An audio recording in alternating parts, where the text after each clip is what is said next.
Okay, Ryan, welcome to the Profit by Design podcast. Thanks for having me. I'm excited about today's conversation. Oh, I am too. So anytime I get to talk about hiring in small business, I have so much to say. You and I have had lots of conversation.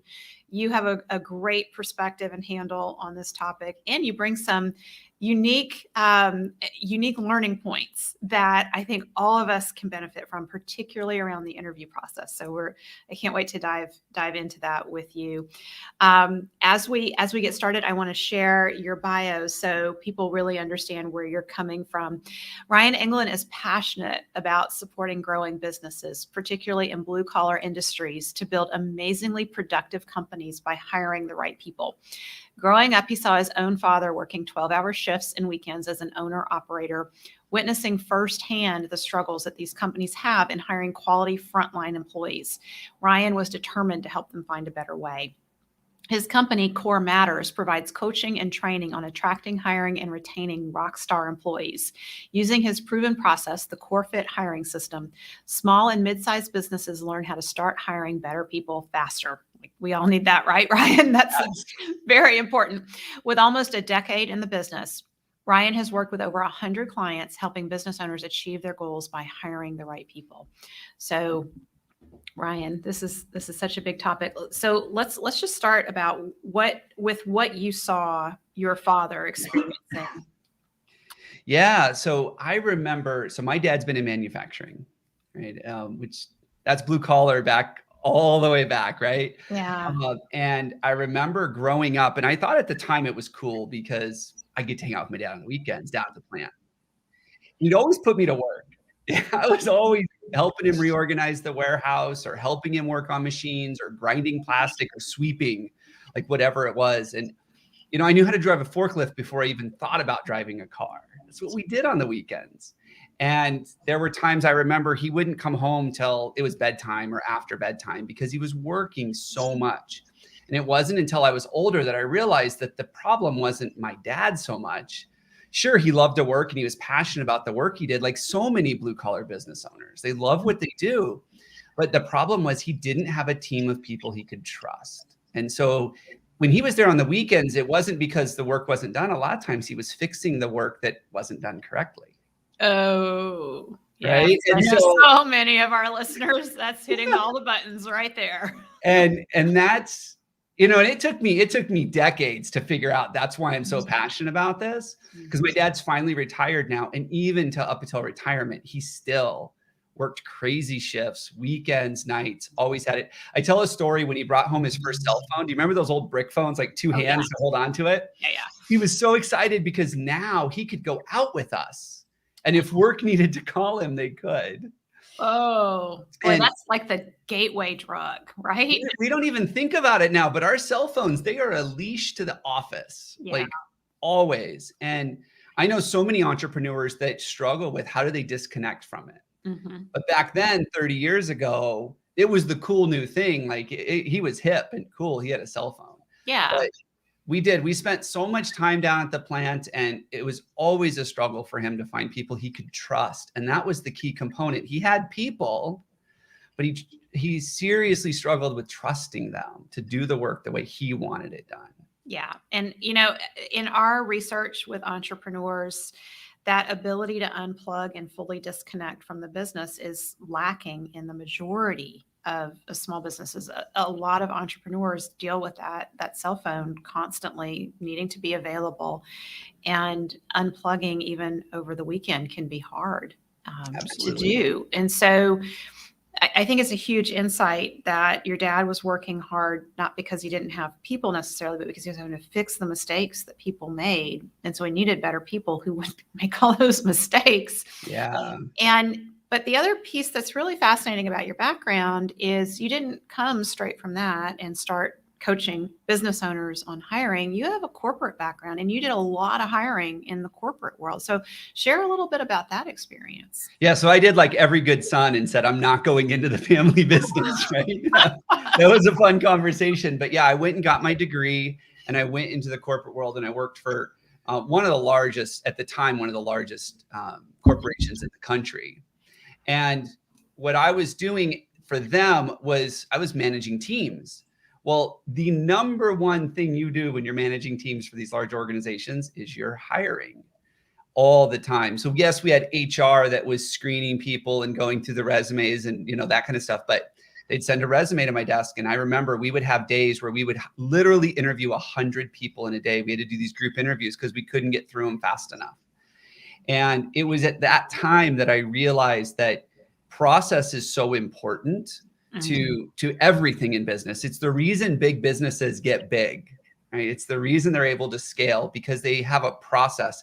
And instead of managing people, and instead of me having to manage people, I was then managing a process. And we were hiring people to manage processes. And the process is so much easier to manage than a person. Oh, yes. Yeah, I tell people all the time, if someone made a mistake, did they follow the process? And if they followed the process, it's not their fault. It's the process's problem. Yes. And on our team, as our team has grown, that has been one of the biggest learning points that I keep having to emphasize, because it's so easy when something goes wrong to start going, well, whose fault is it? Like, where did this problem originate? A lot of times it's our system and our process. Yeah. And in a small business, you just need to look at the process first and how can that be improved before you start pointing fingers at people. But obviously, if you don't have good quality people on your team, they will make mistakes outside the process. So if you hire good people and you strengthen your processes, then things start to flow better. I tell people all the time, I'd rather have a great process and a good person. And a great person and a good process, because they'll still make mistakes. Yeah. So I learned a ton about hiring, but what I learned very quickly was that hiring, the interviewing process, which I'm super passionate about, it's my favorite part of hiring is the interview. Not many people would say that, Ryan. No, most people don't say that. I love the interview because you get to know the person. And I think the thing that, and they had this at corporate too, I think you forget that the person that's coming in to apply for that job to interview with you, they're not doing it because they have this desire to work crazy hours and follow your broken processes and deal with your upset customers and all in exchange for a couple of dollars. That's not why they're there. They're doing it because there is something personal that is driving them.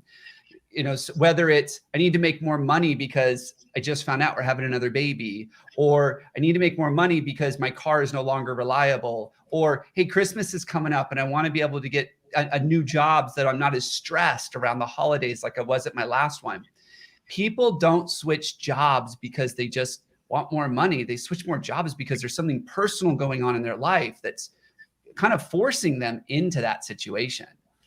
And when I realized that in my corporate job, I was building these incredibly effective teams. So effective that I remember one time my boss came in and they said, I don't think these numbers are right because you're so much further ahead of everybody else. And, corporate politics aside, I would be the victim of these corporate reshuffles. They would take all my good people and give them to other people.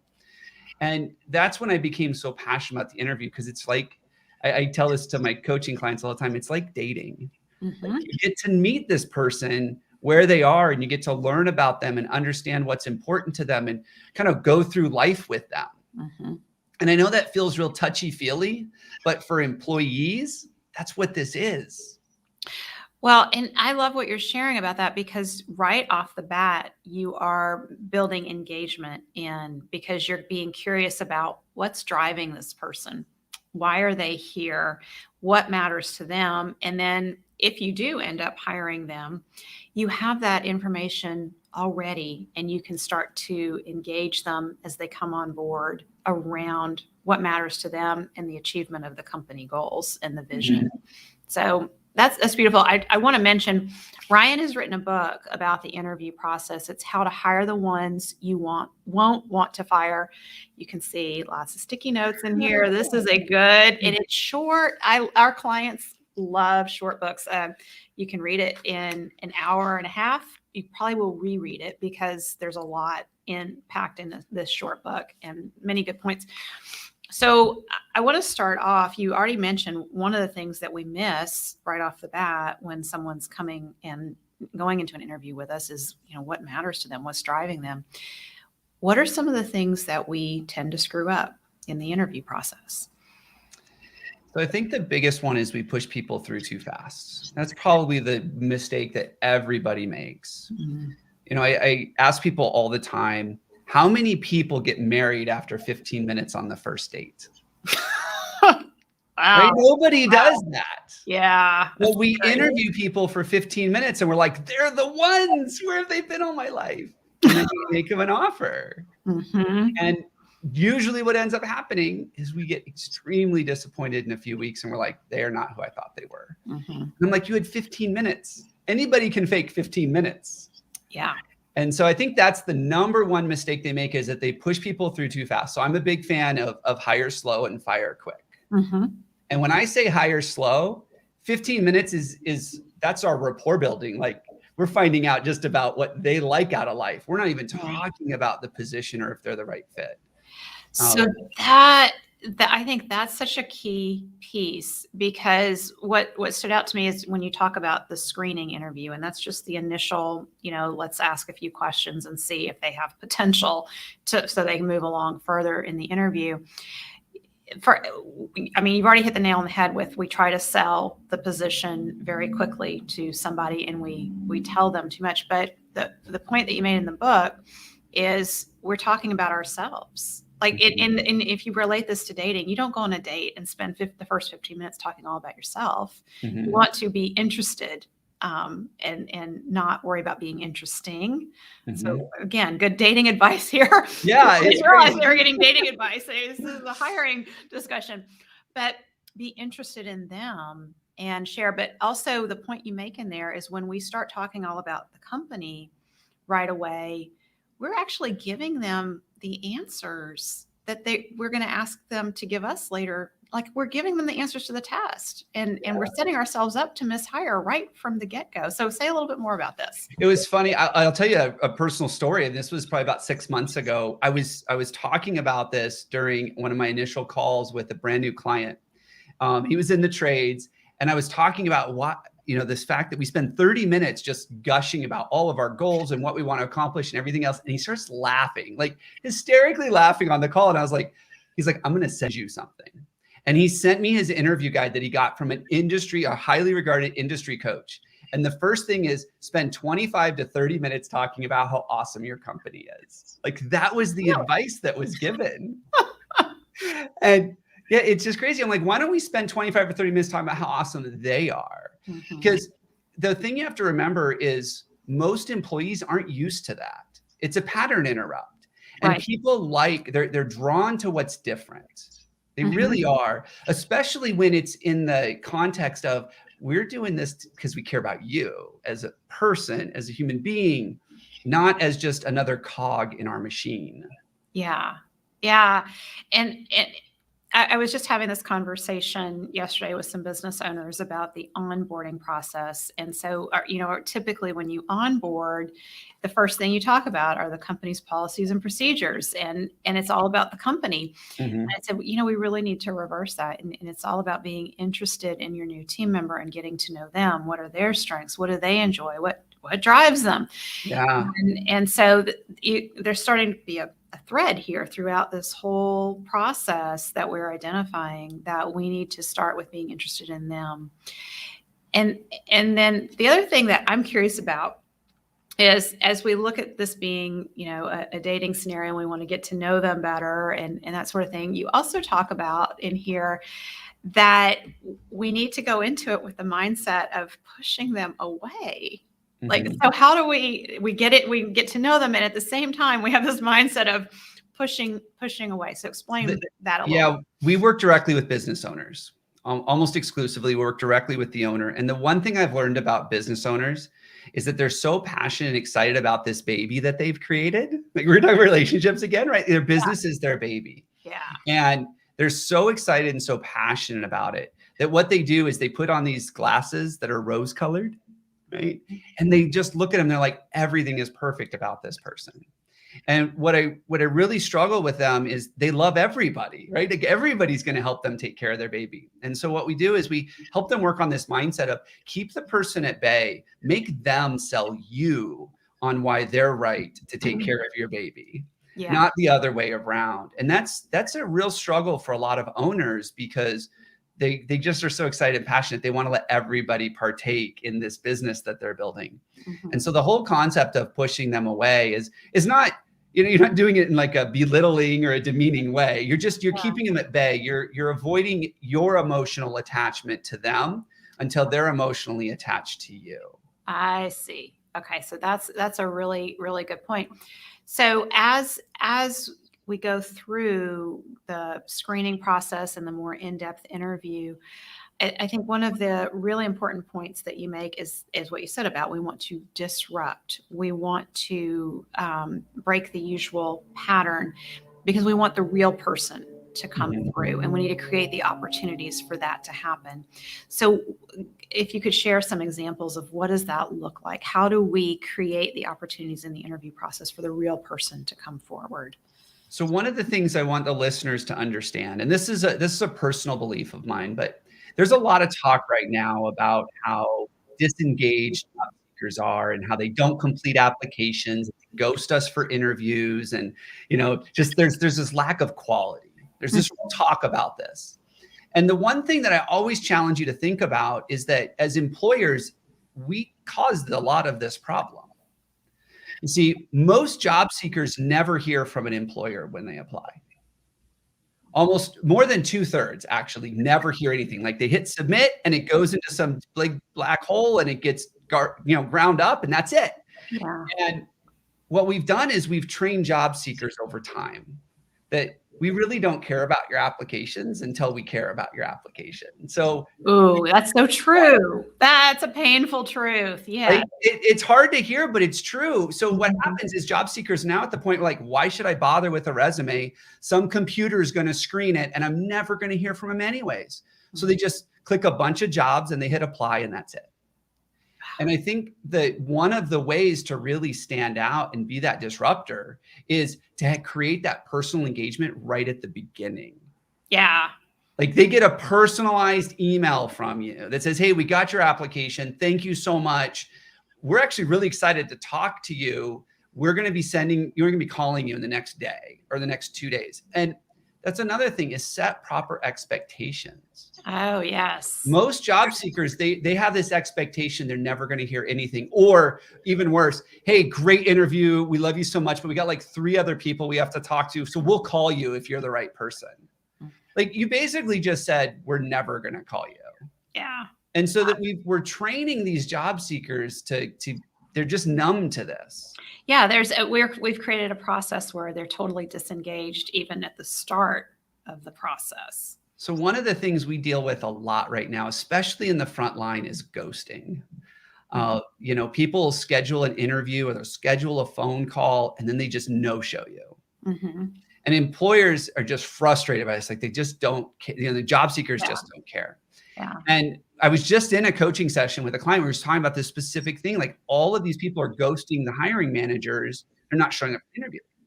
And we said, well, what's in it for the job seeker? Have you created an emotional connection between the job seeker and your company, or between the job seeker and the hiring manager when you set the appointment? Because if you haven't, it's really easy to just say, cancel. I'm not going. Yeah. So it really is one of those things where we need to understand that job seekers are emotional people. It doesn't matter. I had one construction client tell me one time, like, oh no, my guys don't get emotional about this stuff. I'm like, when's the last time they cursed out their superintendent? No, like 15 minutes ago. I go, that's called emotion. It's emotion. It's the wrong kind that we're channeling. People are driven by things that are more important than just an interview or something else, where they go to the interview and then what happens as employers?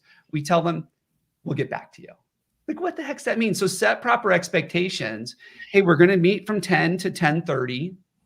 And at 10:30, I'm going to tell you whether or not you're moving to the next step.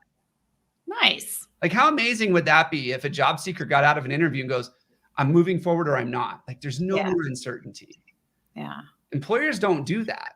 Our clients do. And they have amazing show up rates for their interviews because job seekers understand what the whole process looks like. So this is really key. It's the being different, and it's being the pattern disruptor and standing out. And it really is true. I remember years ago, even when I was applying for jobs, and this was before we had computers, I would just go drop off my application at all these different places, and it was spray and pray. So, and I can see that's what's going on out there right now, that there's so much truth in that. And so also as we bring them through the process, you talk about in the interview, we need to get to who the real person is. And I think that's one of the biggest challenges business owners have, and why the interview process is such a point of frustration, because everyone looks great in the interview. We fall in love with them. I mean, exactly what you said. They're great. It's going to be wonderful. They're going to help us. And then we bring them on board, and 2 weeks later, we're beating our heads against the wall, because it's like, oh my gosh, I can't believe what they just did or said, or, treated our client this way. And so how do we unmask that real person through the process? So I think a lot of it is doing an interview that is not the standard interview. Mm-hmm. There are so many websites. I mean, even the job boards are dedicated to having articles on how to answer the where do you want to be in 5 years, and what are your personal goals. Like, they know what employers want to hear, and there's so many people teaching people how to answer those questions. So one of the easiest ways to unmask is to get away from the, can you turn a wrench? Do you have reliable transportation? All the basic stuff they know what you want to hear. Mm-hmm. Start asking questions about their behaviors. Mm-hmm. See, I have this belief that you interview for the things you can't or won't teach. Yep. Anything else you don't talk about in the interview. Interesting. I had a client just the other day. I forget what it was, but they were asking a question, and it was like, I was like, what's a humdinger and what does it do? Like, I don't remember what it was, right? It was some technical thing associated with their job. And I was like, that's a horrible question. They're like, it's really good, because it tells us if the guy doesn't know what that is, he's basically saying he doesn't have the skills to do the work. And I asked him, I said, is that really true? Or is it possible they've never worked on that type of equipment before? He's like, well, I guess that's possible. I go, how long would it take you to teach someone what that is and what it does? It's like 3 minutes. So why are we disqualifying people over something we can teach them in 3 minutes? Yeah. Yeah. Like, what I can't teach people to do is get to the job site on time. I can't teach that. Exactly. I can't teach someone to have respect for our customers. Mm-hmm. So let's ask those kinds of questions that shed some light on those things, and you'll really get to see the person's true character come through. Yeah, it's the alignment of the core values, and are they aligned with what you want in your company? And you and I line up so nicely on that I believe that's the number one filter at every stage of the hiring process. As soon as someone shows you through their behavior or something that they share that they are not a good fit with your immutable laws, your core values in the company, it's like, that's it. That's where we stop, because you can't train that. They're going to show up. That's who they are. Mm-hmm. And that's what will cause so much disruption down the road, is some out of place where they're out of alignment with those immutable laws. Absolutely. Yeah. And, the other thing that I thought was really interesting, and I've seen this, I've experienced this both as an interviewee and on the business owner side, where you do the interview as the business owner, and then you introduce the potential candidate to the team, and you get very different behavior in the interview with the business owner versus what shows up with the team. So I know you have a lot of experience with that. Share what you've observed and some of the things we can watch for. Yeah. So one of the things that we look for, so we have a process we call the core fit profile, and it's the 7 factors that really helps you identify who is the right person. Like, core values alignment is in that. But one of them is the disqualifying indicators. Like, there are a lot of things that people do just naturally that would disqualify them from being the right fit. And one of them is talking behind the boss's back. And so what we encourage you to do is grab someone on your team that you trust, that you know is aligned to your core values and excited about your vision, and say, what I want to do is I want to leave the person with you. I'd love for you to just have a quick conversation with them. Like, maybe as I'm showing them the shop or walking them around the office, I'm going to leave them with you for a couple of minutes. It's all part of the interview process. Have a conversation with them. At the end of the conversation, I want you to give me a thumbs up or a thumbs down if you think we should hire that person. And here are the things we're looking for. And just be really clear. And I can't tell you how many times we've done that, or we've seen it happen where all of a sudden they just start bad mouthing leadership and they start talking about how customers are awful. And then all of a sudden the boss walks back in, the interviewer walks back in, they're all like all perfect again. And I love everybody. And it's just amazing how they'll talk to a peer differently than they'll talk to leadership. Yeah. Well, and I think you take it even one step further, because you talk about the possibility of taking them to meet vendors and even checking in with your vendors about how it related with them when the boss is not around. Doing ride-alongs, yeah, do a ride-along and go down to the supply shop and then leave them. Let them talk to the guys at the supply shop and like, hey, do you think this is someone that's going to be good? Yeah, is this someone you're going to want to work with? Even taking them on customer calls or even some sales calls if they're going to be customer facing. Like, don't grab your construction techs and take them out to meet your clients. But make sure that it's relevant to the role. Yeah, absolutely. Take them on a ride-along and see how it goes. Put them in the truck with a tech for half a day. Well, and then the other interesting thing that you talk about is group interviews and observing. When you do a group interview, there's some interesting things that you're watching for that I don't know that we would normally pay attention to. So I'm going to give you a chance to talk a little bit about that. Yeah, so group interviews can be really tricky. I call group interviews one of our ninja tools. They're like really awesome, but you could get really hurt if you do it wrong. So you just think about giving a kid a pair of nunchucks, right? It could be really bad or disastrous. It's one of our ninja tools, but for companies that are really clear on the way they communicate internally, and not all companies are, right?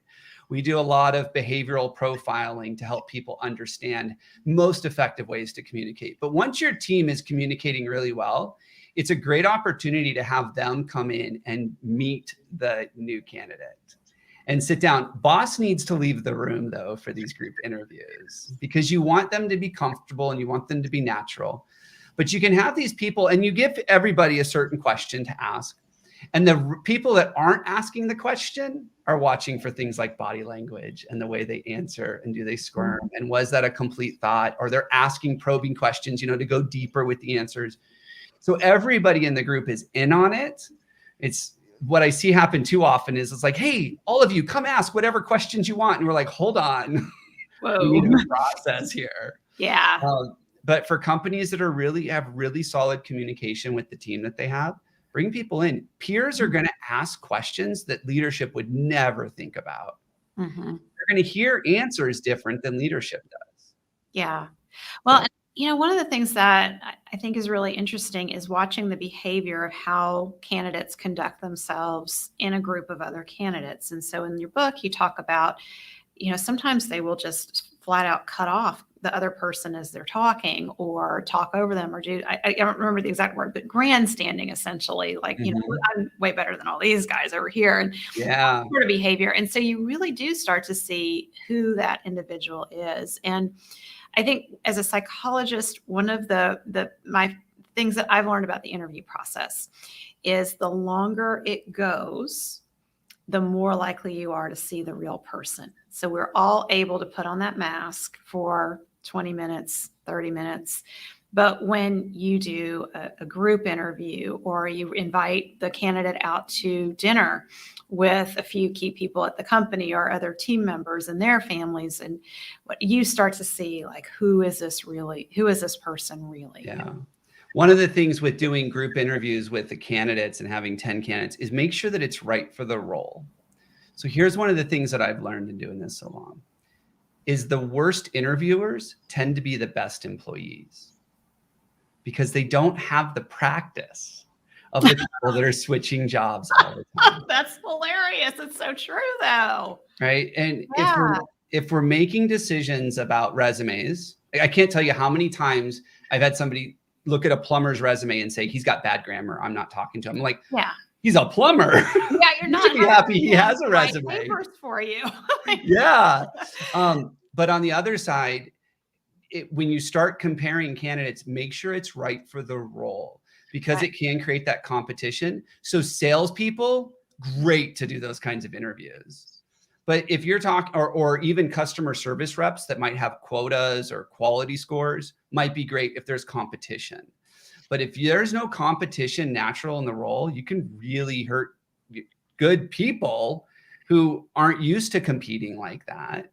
And they're horrible interviewers because they've had the same job for the last 12 years, right? They don't have the practice. Yeah. So be really careful with that when you're interviewing people. So I used to tell people, they don't do it, but I used to tell people, if you spend less than 6 hours interviewing somebody, getting to know them, you don't really know the person. And people are like, it's a $12 an hour job. Why would I spend 6 hours? I'm like, well, how many times do you want to do this? Yeah. Because they'll be like, oh, I've got 400% turnover, and that's just normal for our industry. I'm like, no, it's not. No. So let's talk about that and the turnover, because so many business owners have hiring PTSD. They've had bad experiences. The hiring process feels time consuming. And then they feel like, oh, I know I'm going to get somebody. I don't know if they're going to be great. I don't trust my process. And so there's just this huge aversion to spending the time. And so one of the things that you and I have talked about is how your system and how what I teach really aligns so nicely, because it's all about filtering people out until they get to the interview process. Mm-hmm. And the interview process is really where you do want to spend your time. And if you have good filters in place coming into that, you will have fewer people that you're interviewing. It's a good sign when you're interviewing fewer people that you've got your process in place. And that time investment to make sure you've got the right one, because as soon as you say, you know, I want to make you an offer, and they come on board, it's hard to let them go and there's some sort of emotional attachment that business owners get because we've made the decision, we're bringing them on board. I think it really does have to do with our desire for consistency psychologically, that even saying at the end of the first day, it was a bad choice, is hard to do for a business owner. Mm-hmm. So this investment of time, the 6 hour minimum to really get to know, even for frontline, entry level, you know, field people, take the time to do it, because turnover is incredibly costly. So what can you share about the cost of turnover? Yeah. And turnover does not have to be 400%.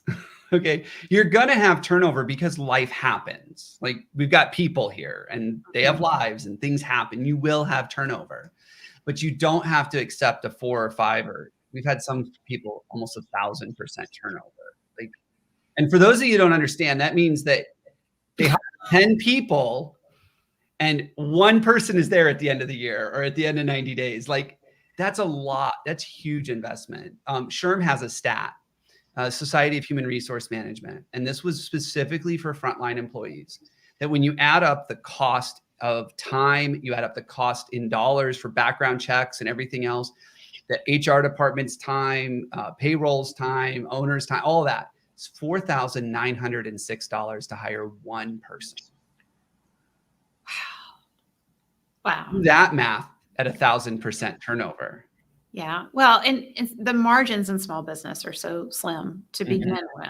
And so, I don't want to throw $5,000 out the window. Nobody does. Yeah.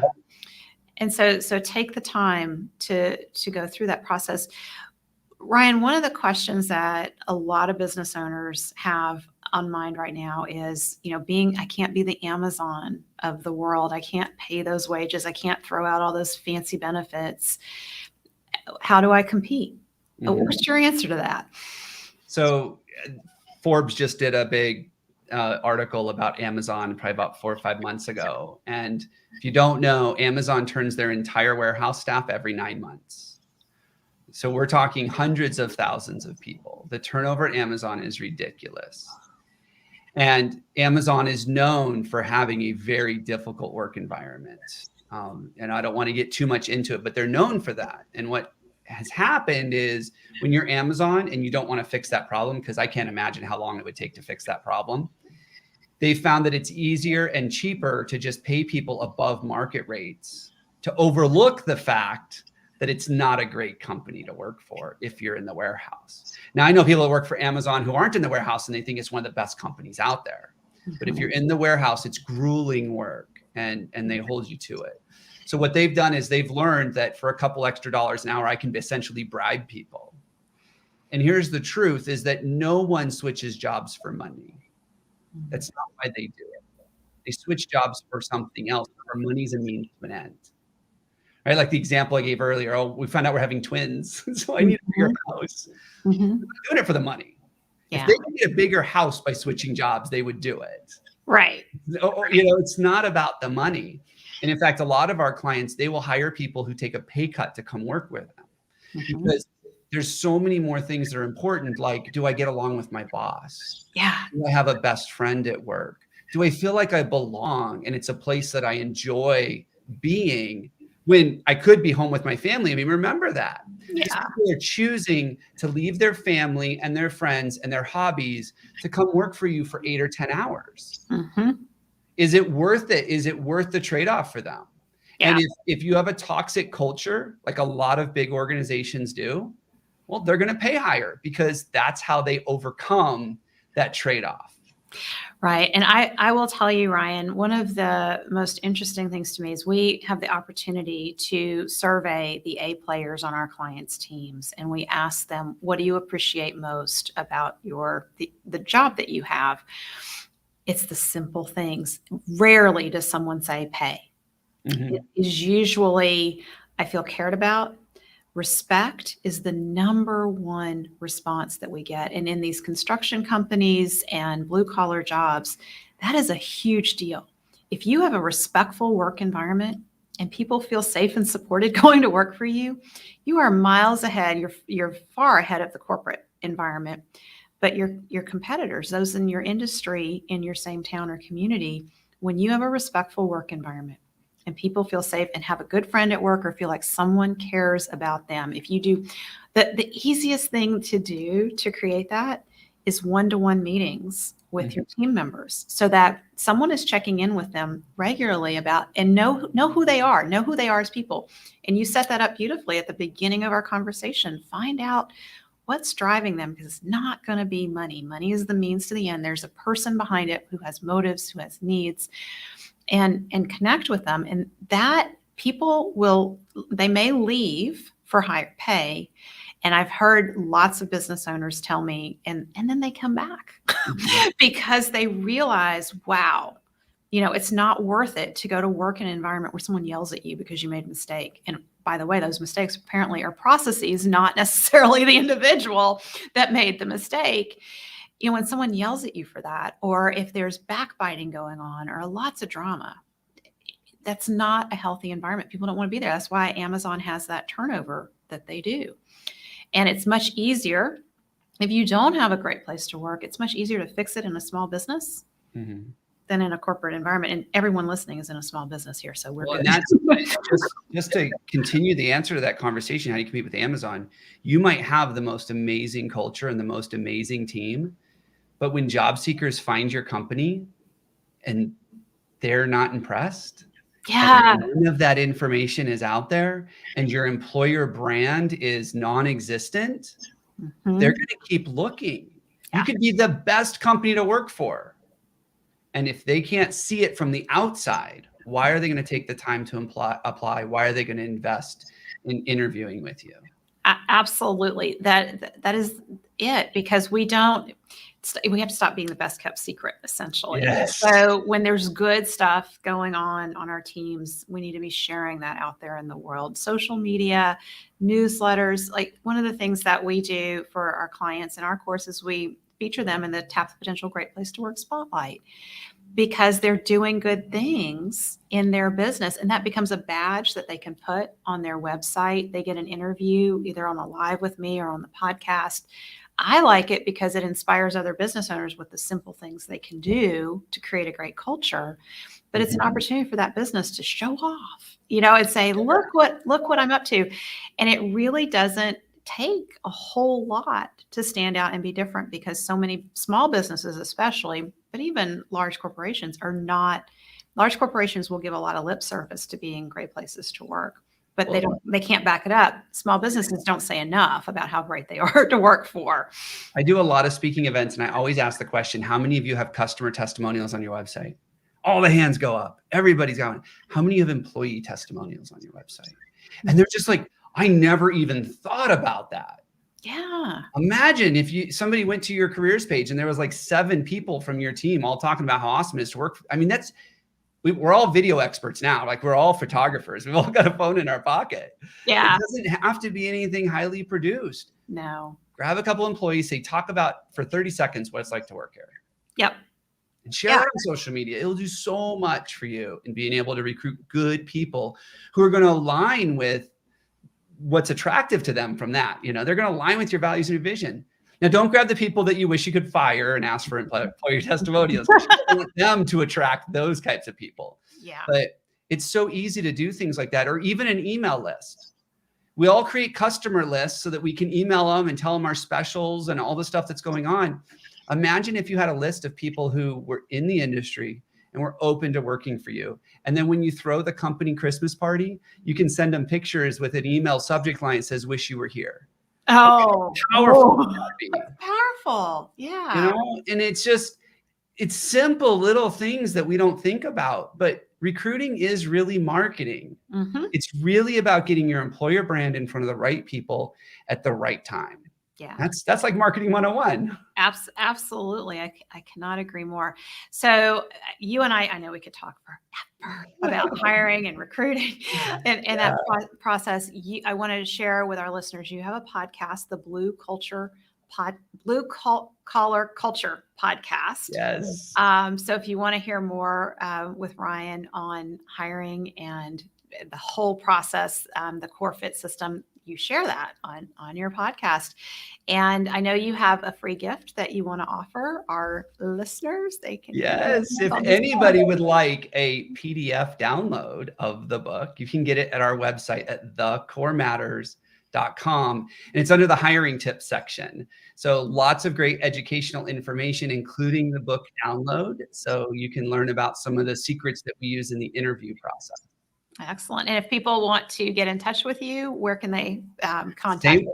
Same website, thecorematters.com. You can actually schedule time to meet with me and my team right on the website. So none of this back and forth, what's a good time? Like, you get direct access to our calendars.